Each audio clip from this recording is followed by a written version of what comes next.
Many of your supporters are concerned about that your supporters are attacking SCOTUS Justice Amy Coney Barrett. You put her on the bench. They're saying she's a DEI hire. Do you regret putting her on the bench? Look, she's a very good woman. She's very smart. And I don't know about people attacking her. I really don't know. I think she's a very good woman. She's very smart. You go across the world and you see a very consistent relationship between a massive increase in immigration and a massive increase in housing prices. And we have to be honest about that. Well, I see one of our nice representatives out here wants to actually, I guess, continue to flood the country with illegal immigrants, making your communities and citizens unaffordable.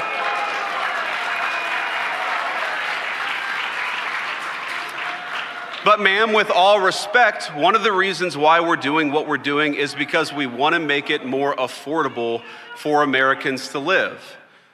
That is one of the reasons why we're doing what we're doing. I have to say, I'm hard-pressed to think of a time in my 40 years of life where it's been so hard for normal American citizens to afford a home.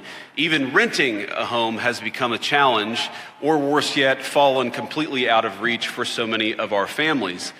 I was talking with a relative a couple of years ago, and she just made kind of an offhanded observation. As a younger person than I am, she was looking to buy her first home and just mentioned that when her parents were growing up, they could afford a nice home on a single middle-class income. And she was sort of mentioning this as a sorrowful thing. She was sad that that wasn't true for her generation.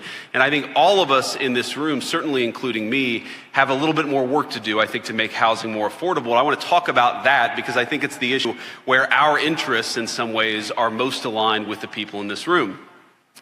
You know, I read recently that the average income it takes to buy a new house is nearly 2 times the average salary of your typical American family.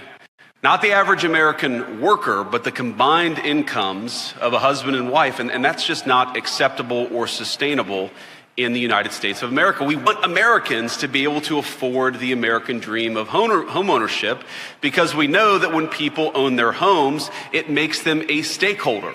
It makes them a stakeholder in their neighborhoods, in their cities, and ultimately, of course, in this country that all of us love so much.